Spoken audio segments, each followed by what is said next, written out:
And then I went into what was called the dirty utility room to make sure it had been cleaned up from the shift before. And I heard a sound that's imprinted into my heart. And it was just like a little purring sound. And I turned the light on, and there on this dirty utility counter was a child laying there. And he said that it had been born alive and that the nurse had had to do something. Our clinics were caught by the CBS affiliate in Dallas, Texas at that time, attempting to do abortions on women who were not pregnant.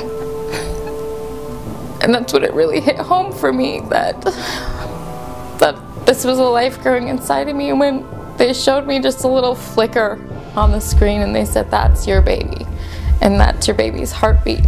When you teach a generation that at the very beginning of life, life is insignificant, then as they get older, they could very possibly have the mentality that no life is significant.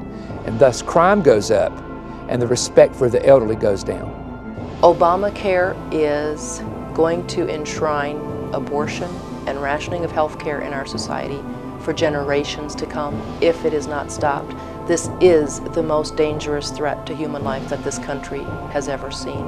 The founder of Planned Parenthood, initially the Birth Control League that became Planned Parenthood, Margaret Sanger, was a colleague and an associate of people who were closely connected to Adolf Hitler.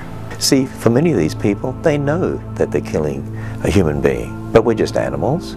And we have a right to do what we want to do, don't we? Don't we own our bodies? I mean, we're just here as a result of natural processes. They say they want no God. They say they don't want the Bible to be the authority and the focal point. But what kind of world are we going to live in if we don't have those things? But there is no right and wrong. That you can go out and abort. That you can go out and kill other people.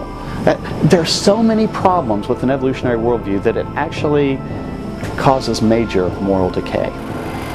That we hold these truths to be self-evident, that all men are created equal, and are endowed by their Creator with certain unalienable rights. Among these are life, liberty, and the pursuit of happiness. I knew I'd been involved in the murder of 35,000 babies.